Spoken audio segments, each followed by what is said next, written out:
What's up, everyone? Thank you for joining another episode of Mojo Breaks, The Breakdown, where we talk about upcoming products, dissect checklists, and give you ideas to get into breaks and some cool codes. Today, National Treasures Basketball, not baseball.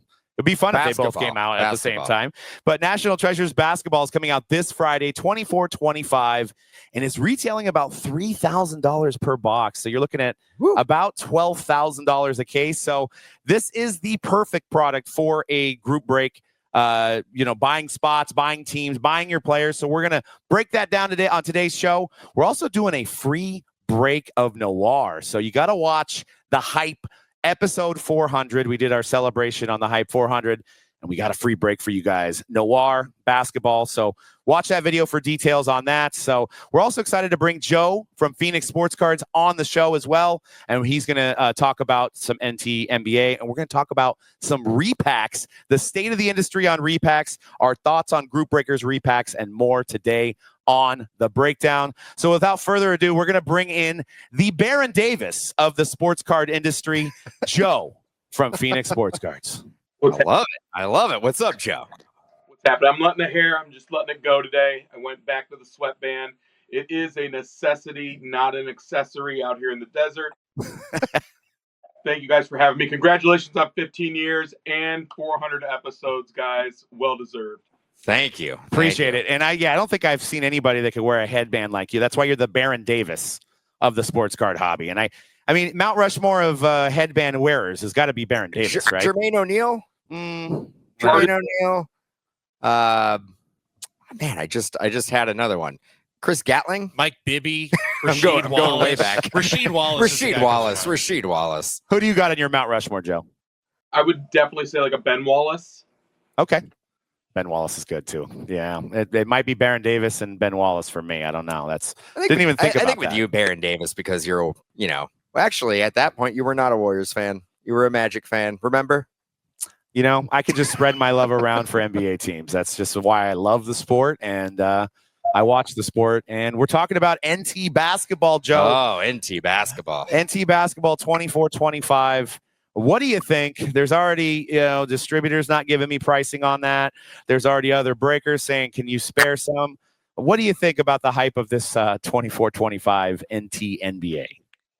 Not a product that you're looking to get Kerry Kittle's autographs from.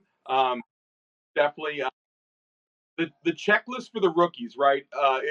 It's tight, right? There's a couple of up-and-coming guys. Our guy from the Minnesota Timberwolves, I think is it Terrence Marshall Jr.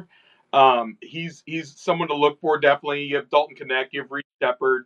We don't have Stephon Castle in here. But what we do have is we have some of those awesome patches and potential Logomen. But if you really, the exciting piece of this product is the vet checklist for sure. It looks absolutely insane. And hopefully it's filling the void of some of those rookies that we don't have access to for autographs right now. So we're getting the same thing. People are beating down our doors. Also, do you guys have any to spare? And we don't. Yeah, I mean, and there's something to keep in mind. I'm glad you pointed that out, and we'll see what the Logomans track on. But if you look at the All-NBA first rookie team, it is Castle, Sarr, Richeche, Kalel Ware, and Jalen Wells. So the first four guys I mentioned will not have autographs in National Treasures NBA. So Jalen Wells from Memphis will. So that's somebody to look at, in my opinion. But you will have Logomans, I believe, numbered to 5 that I dug through the checklist that just released today. So Panini got us a checklist like 2 days in advance, which is, round of applause there for having a checklist 2 days in advance, and we're able to talk about it. But no autos of those guys because those are Fanatics exclusives. So we'll see what those Logomans will trend at, being that they should go for more because they do not have autographs. Is that a fair assessment, Dan? Yeah, I also heard rumors that there were going to be Logomans numbered to 10. Was there any truth to that? I just saw on the checklist because Doug and I, before we started, we were looking. I'm assuming it would be vet. This comes from Checklist Insider. They do have colossal Logomans, 185. Some of those numbered to 10 or less, including guys like Derrick Rose, Andrew Wiggins, Jamal Crawford. There's a lot of T-Wolves on there. Bradley Beal. So these do have some colossal Logomans number to 10. Well, Okay. they do have a lot of inventory. They got to probably get that inventory off the books at some point. To quote the great Steve Carell, is it true if you don't use it, you lose it?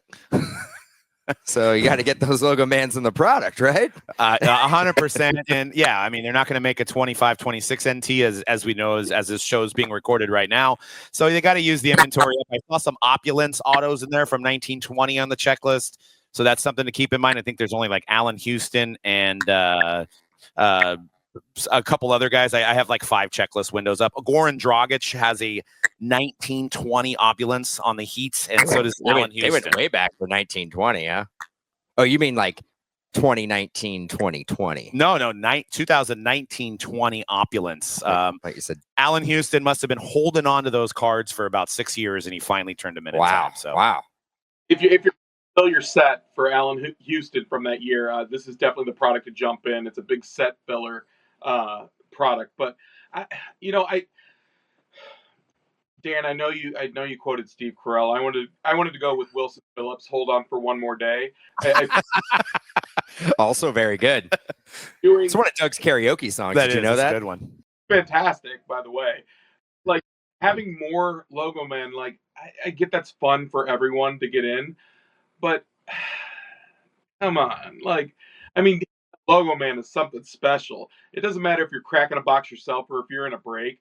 The breaker, the person who bought the spot, hitting that Logoman is great. So I guess getting a love spread, but like you don't want it to be watered down. Like I get the stuff off the books, but I hope I don't know. I hope maybe those colossal patches, maybe you're missing half an ear on the Logoman. But something's like completely legit, yeah. fun.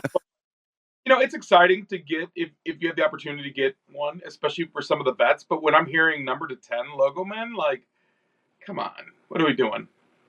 Yeah, and I don't know if that's because I mean you got to say overall, I think this is a fair assessment, and I'm positive overall about the product, and I think the nostalgia of it being the last NT gives it a couple $1,000 bumper case too. Being that all of us may never break NT NBA ever again, and this is the last year to do it. But I mean, you look at the rookie class, and I think you got to say that. But I mean, it's probably one of the weakest in the last 5 years. It's tough, but we also said that about 13-14. And then 13-14 ended up being pretty good. Right. It's still NT. Actually, at 3, we're talking like what market $3,000 a box Retail, yeah. I mean, you go back a couple years ago, that's cheap. Yeah. Yeah, I guess you could put a silver lining spin on that one. Yeah, I'm just for sure. Silver lining, being a positive hobby guy over here. Yeah, I mean, what a deal! You throw in deal. Zion Williamson in there, that it would be $20,000 a case, right? So yeah. I mean, I guess bargain NT at $12K. Or I mean, go try to find some Anthony Edwards NT. Sure, fair assessment. You can see some of the images here of the Logoman autos. They do have Reed Shepard as well as one of the autograph signers, and I know he's got a lot of hype. There's your colossal on the next screen, I believe. We have Reed Shepard and Anthony Edwards. So nice, clean designs. Obviously, those are mock-ups. As far as this product, do we think it's going to continue to ascend on the secondary? Like, is 3,000 is going to go to 4,000? So like, telling people they should probably get into breaks now, or do we think this levels off? I think, we know when this product comes out, it gets ripped heavily in the first week. It'll probably go up out of the gate and then kind of plateau, and then people lose interest. Other products come out, other categories start popping off, football season, and then it's probably going to dip a little bit. Then it dries up and it ends up going back up. So it's kind of a roller coaster. But I think out of the gate, I think you want to get in now before boxes are 4,000, 4,500. Joe, are you thinking the same thing? Yeah, I mean, honestly, for me, this is another product where I want to be positive 100%, but I was hoping, like, think about how much more of a bang for your buck you could get if you were running it, if this came out during Summer League, right? Where some of these rookies are still playing, they're on TV, they're present in front of people that are buying. I just think we kind of missed the mark on release dates with things like this. Like, this is a great product. Like, you have the opportunity to get some great rookies, but you may not know who half of these guys are because they might be the seventh or eighth guy on the bench. But in summer league, you see that he was seventh or eighth guy on the bench because he's 19, 20 years old. Like, that's why he's just not mature yet, body wise, to even play in the NBA. So when he was against guys who were like age, like body size, like, he was dominant. So I mean, that's where you could really take advantage of being a customer, jumping into breaks and kind of maybe prospecting in something like this. Because, dude, having a RPA to 99 out of NT, like, dude, it could be a huge bang for someone in the next, I don't know, 12 to 18 months for sure. So, dude, I think this is a great product to jump in 100%. It is something that, unless you've got the bankroll for it, jump into a break. Maybe you can score a team super affordable, and you might get lucky. You might get one of those to 99 RPAs, which, by the way, in the past, when we're talking about this product, you might have got maybe one or two in a case, like, of a big RPA. But in the past couple of years, since we've seen maybe a split with some of the stars being either Fanatics guys or Panini, we've seen more cases be loaded with maybe 4 to 6 RPAs. So if you're out there kind of thinking like, I don't really want to risk it for something like that, dude, some of these cases can come with, over 4 RPAs. So it's a great thing to jump into. And that's a great point. I think we can go right to those some notable sales from the last 5 years. But now that the checklist is out, I can kind of see how many rookies are on each team. But I think the good play in breaks is finding out which team that's not the Lakers, Warriors, or some of the or Spurs that you could find that has the most rookie patch autos and is at the fairest price. That's what I would be looking at, because you just never know if these guys are going to pop. We were talking to, just chime in, some of the maybe bargain teams in breaks. I can tell you right now, one of the teams that's already taken in our first break that we have set on MojoBreak.com is the Brooklyn Nets. I just looked at their checklist. They have, by my count, 1, 2, 3, 4, 5, 6, 7, 8, 9, 10, 11, 12 colossal Logomans, including Kyrie, Brooke Lopez, James Harden, D'Angelo Russell, Ben Simmons, Mikal Bridges, all have Logomans. So that's the other thing with all these Logomans there. They are getting rid of all of them. So anybody who's basically played on these teams over the last 15 years, my good chance they're going to have a Logoman in here. Yeah, sometimes it's tough to price teams without checklist. Yeah, let's like pause this show. I'm gonna go buy Brooklyn in every single Breakers break, because I'm sure they're not priced to reflect that quite yet. But if you want to talk about the RPAs, we've got some notable RPAs. If you want to look at Eamon Thompson, $10,000 on a 9 BGS 9. I mean, John Moran. I mean, I don't know how many times he has to swing the gun around. Oh, he still has an RPA that's $35,000. People still love him. As well. And then, you go to some of these big boys like Ant-Man. No, that's a first, or no, that's a regular to 99. That's 50,000. Cade, 34,000. Paolo Banchero, 36,000. So big numbers on these guys. Paolo hasn't really done much. Cade hasn't done much. Ant-Man obviously is excelling on the USA Remember team. that Ant-Man we sold that was off the first off the line? No. Remember that? Don't remember that. I don't think we sold it for 50 grand, Doug. No, I think we sold it for like 18 grand. Like $12. I think we sold it. Yeah, some hot dogs. Oh, yeah, it was tough, but that goes to your point. You could get a guy that becomes a $30,000-$40,000 card down the line, and that's the beauty of NT. Not to mention, I mean, yes, that those were RPAs from the last 5 years, but those were comps. The majority were in the last 30 to 45 days. Like, that tells you, I mean, even in the off season, you're seeing numbers that's wild. That's absolutely wild for some of those cards. Like, and again, number to 99, jump in. Yeah.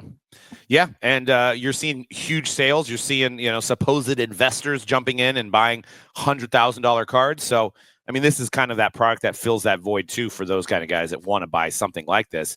How does the legacy of NT next year, when we don't have any, does this prop up these kind of cards? Do they go up higher, or does because it's not around anymore, does the demand go down? What do you guys think? Do you really think that we're not going to have some version of a National Treasures basketball next year? Like, it's hard for me to believe that Panini is not going to try to monetize that IP, right? Like, they're not. It's not going to look anything like what we know National Treasures will look like with logos, but they're going to go the baseball route, and they're going to try to do. They're loaded up with like NIL guys. They're going to do whatever they can to release some type of like NT, a team, like a Temu NT. like it's going to be NT basketball. It's just not going to have logos. Look at what NT baseball is, and just imagine that being baseball. They're not going to just. Baseball started that way. You're crazy if you think that they're just not going to release National Treasures basketball next year. I'm excited for National Treasures Rolling Stones coming. Great scarf. That's what I'm really looking forward to. Or, I mean, if you really want to monetize the name, let's get some pieces from the set from Nicolas Cage, and we go all in on the name, and we go the movie. Then the Rock's coming out next. I mean, God, I mean, there's a whole line that I'm sure Nick Cage is available. I mean, he's looking for something to do. So I mean, he could curate these sets for Panini, and we can go full on entertainment. I wonder what the legal aspect is of them coming out with like like them buying back their own National Treasures cards and then repacking them into a National Treasures product and using NIL guys as well. Dan, I need to TM that, buddy. You got that. There probably are things. We could just make that. We can call it National, not Treasures, National. True, NT. I just got to chime in. I think the easiest fix here is that it's National Treasures Basketball, NBA, NIL, WNBA. It's just all basketball. So you have officially licensed National Treasures Basketball, yes. not NBA so basketball. You still have officially licensed WNBA, Logomans, huge chases, plus retired NIL, players, plus retired NIL. legends. There you go. Cody actually just made the product. So yeah, this is not the last NT ever. Sorry, Doug. Good idea in theory, but I don't think the leagues like to cross over in products. But I mean, yeah, it could definitely work. You know, that would be a breaker's dream, because then you could sell 60 or 70 spots. You have all these teams, and then you have the NIL, and you have the WNBA, and it's all one break. Then you can serialize them, and you can get 10 more spots out of those, and then you can just do 150,000 spot break. Single box for 50 cents for actually 27 cents a spot. Just micro breaking. But yeah, I mean, I'm definitely excited. I mean, I think Pac-Man broke some boxes, so we can kind of look at the RPA. It's nothing really new. It's kind of just along the same, which I guess if it's like, if it ain't broke, don't fix it. I mean, you can see the Reed Shepherd here, the FOTL, that's why it's a little more glossy. I'm not a fan of book cards, but it's a decent looking book card with a nice patch. Joe, what's your thoughts on book cards? I think book cards are, I don't know. I like the vertical book cards. I like the vertical ones like Origins, those type, Flawless. I think those look cool. Do you remember when Playbook had the vault, or like not the vault, but had their piece where it had like 8 different pieces of fabric or ball and that kind of stuff? Those are cool booklet cards.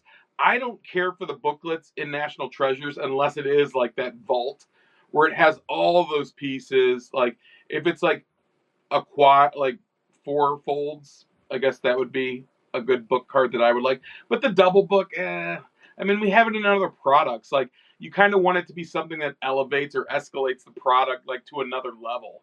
So.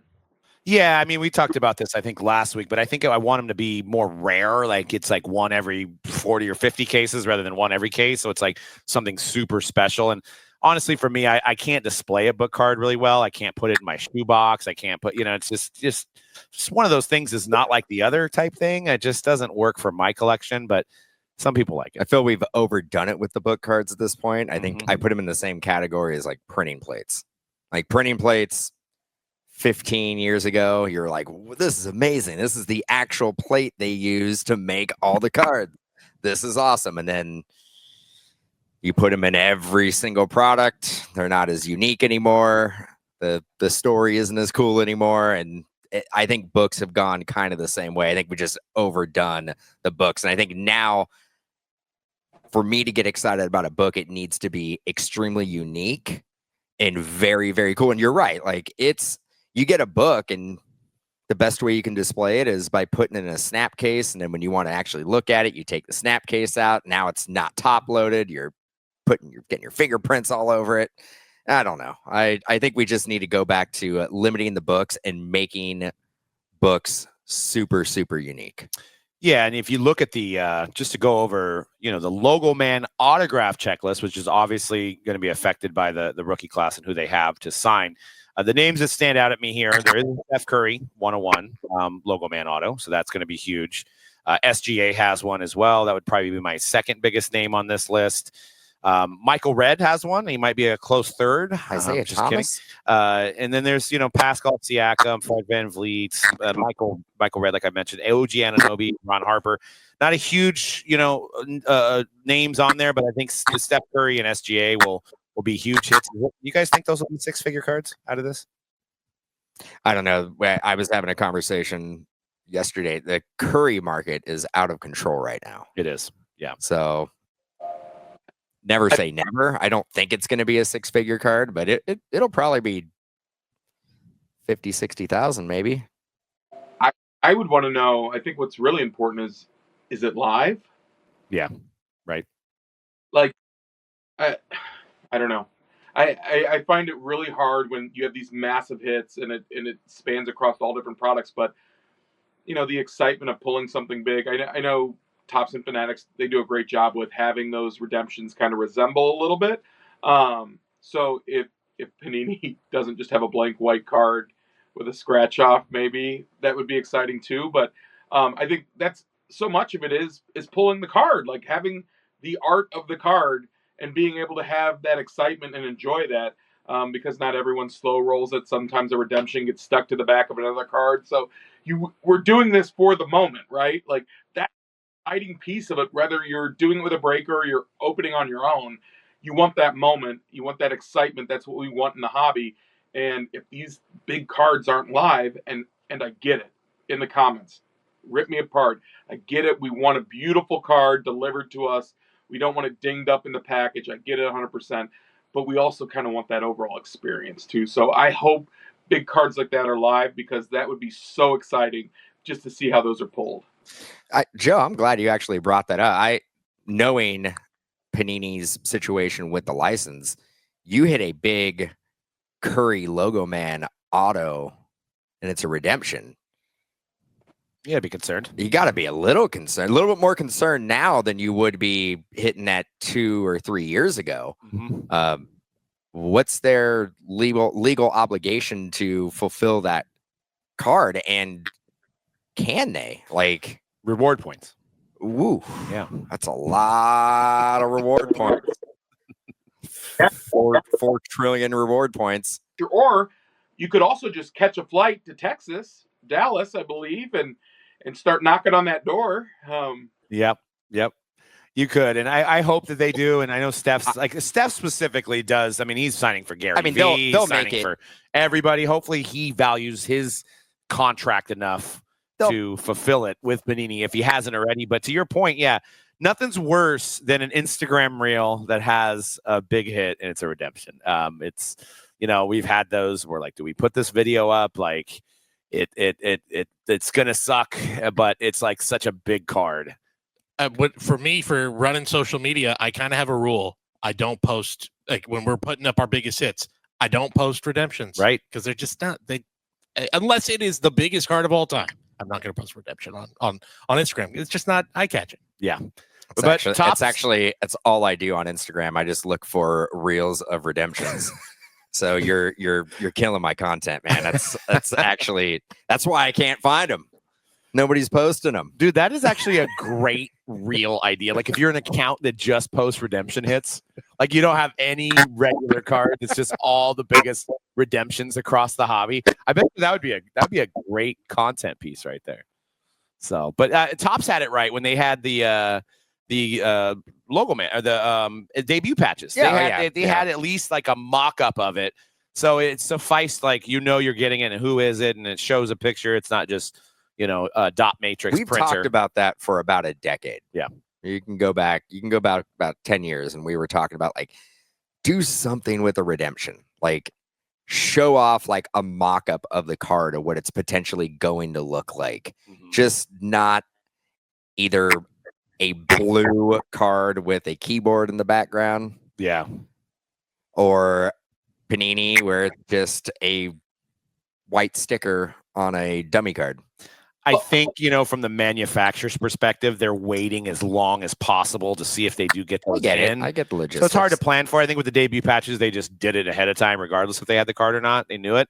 So they were able to print them. But yeah. Another thing that we've talked about before, and I would love manufacturers to implement this, is put on the checklist who is a redemption.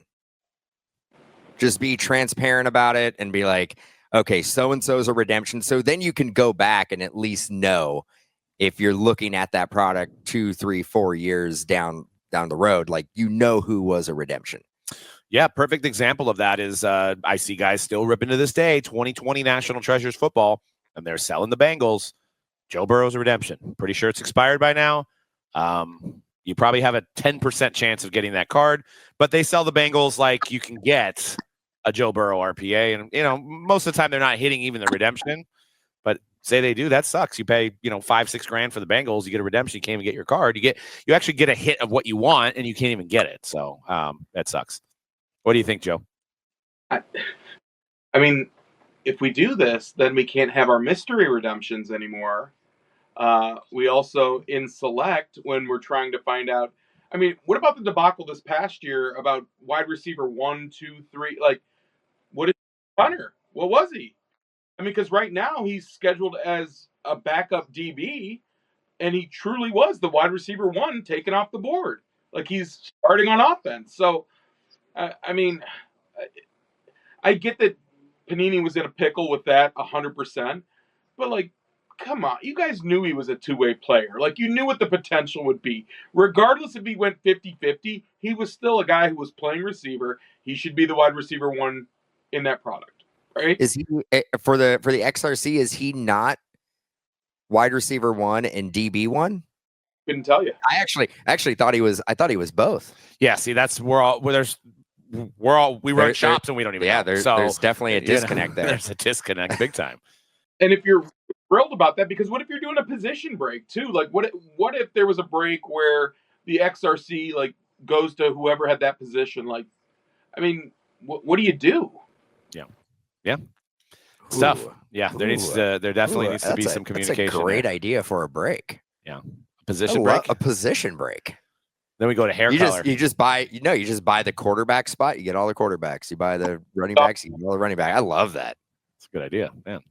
Chock full of ideas. Buy the Brooklyn Nets. Got too many good ideas in this podcast. We should rip the internet out and maybe we can do it again tomorrow. Yeah. 3 days in a row.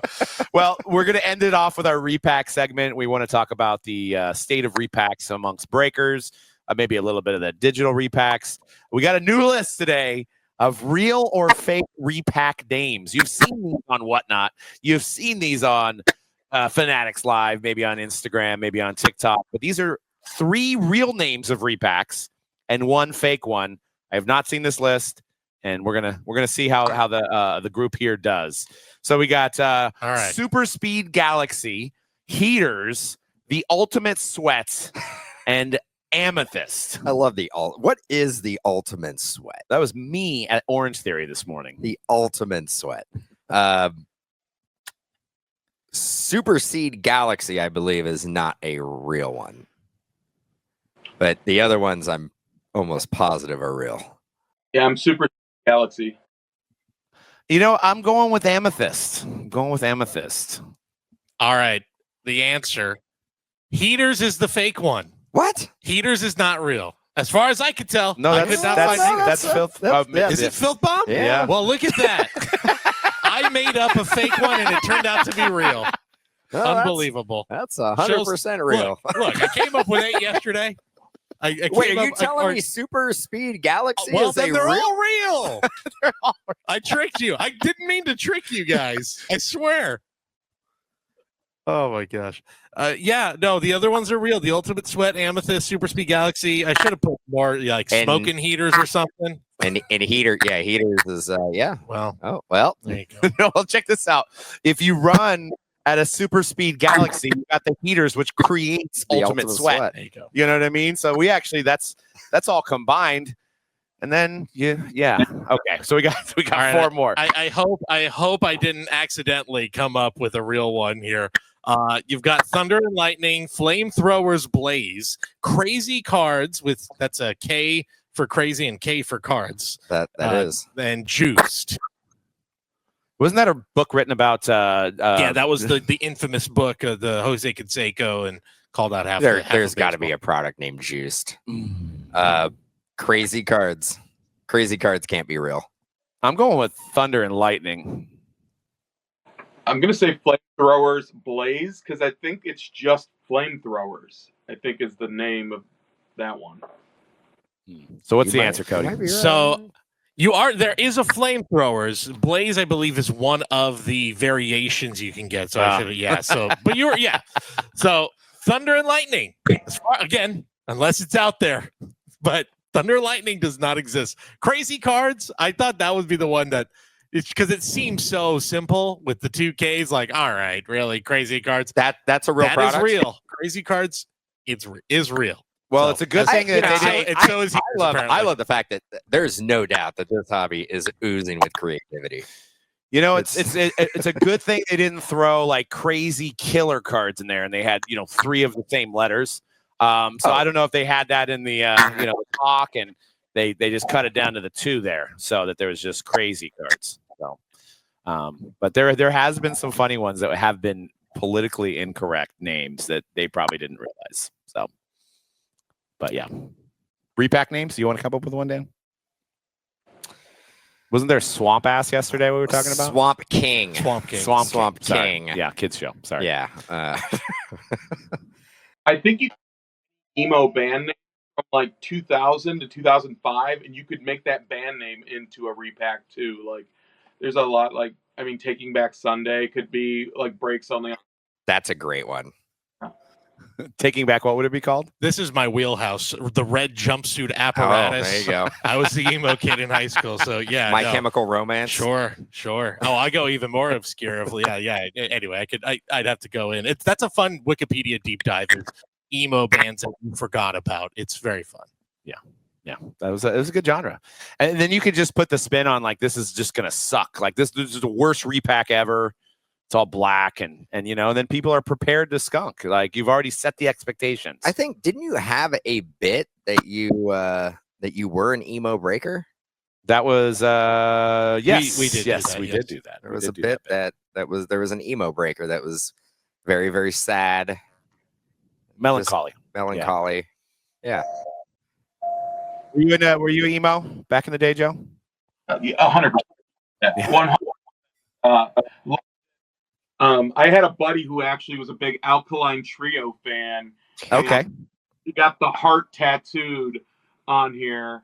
And I'll never forget, he came to visit me at school one year and he had the band Brand New on a sweatshirt. And someone asked him, "Is that your brand new sweatshirt?" And he was like, what was it? Glory, Newfound Glory? Is that an emo band? I would say Yeah. pop punk. You'd say Cody. You'd say emo, NFG. Okay. Emo adjacent. Okay. Emo, Jesus.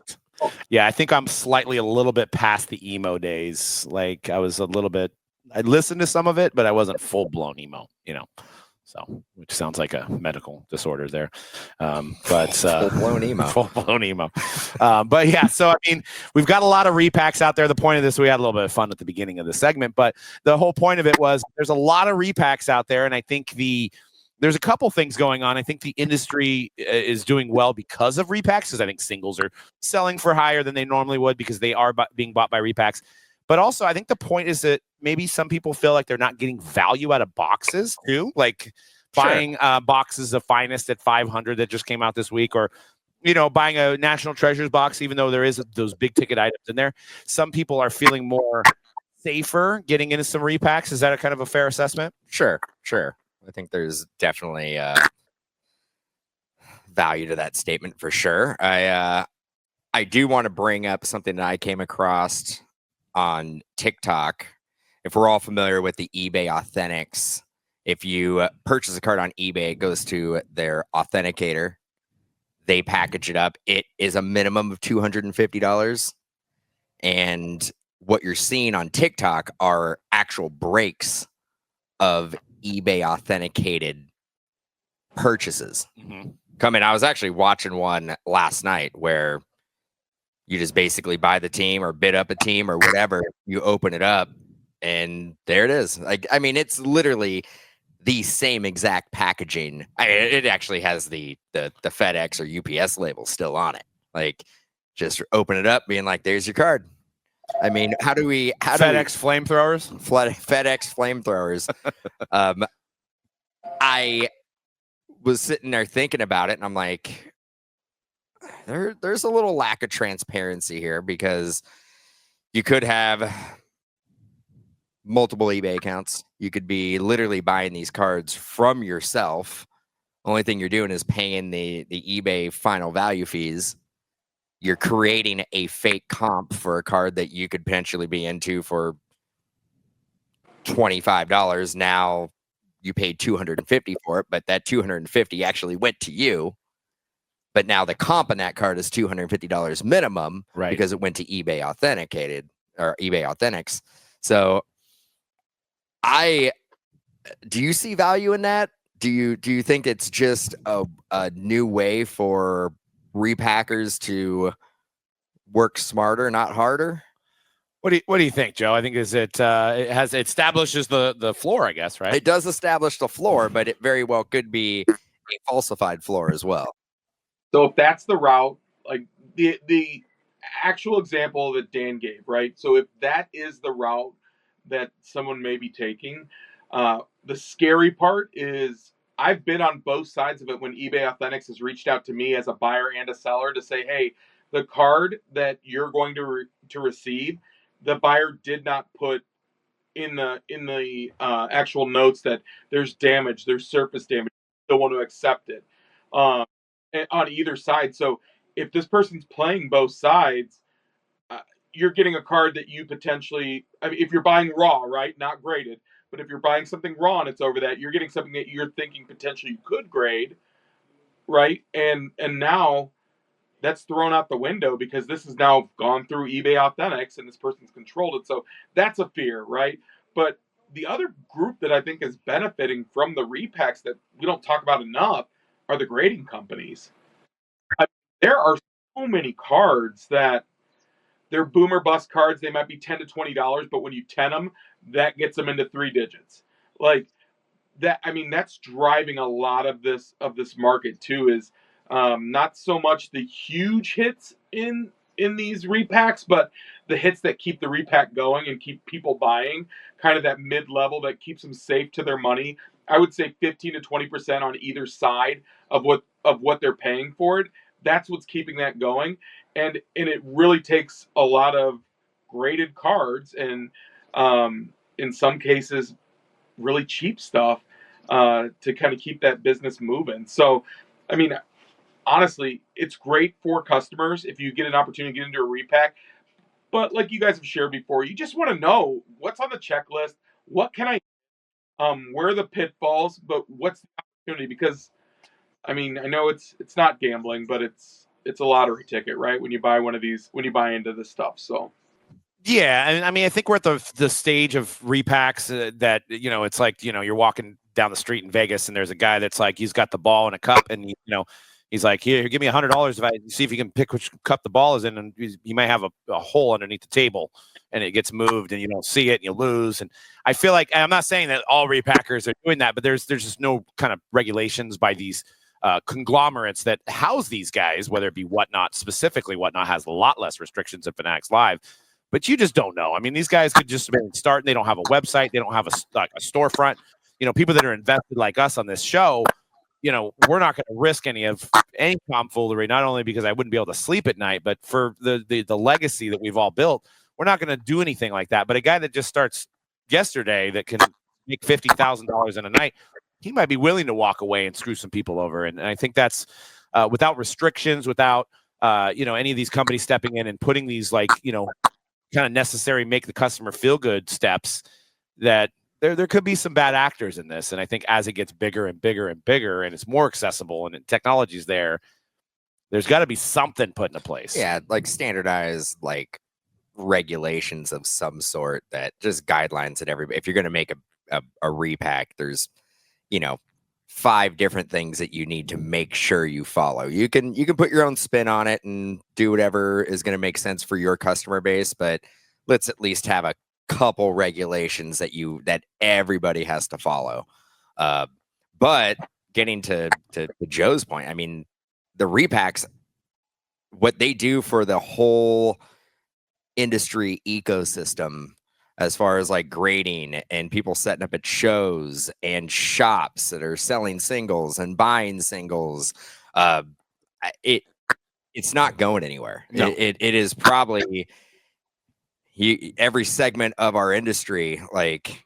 If you cut up, if you take out the repack portion of it, we wouldn't be having record quarters every single quarter. We wouldn't be a new high, more money spent in the sports card space than the previous quarter. We wouldn't be having those conversations.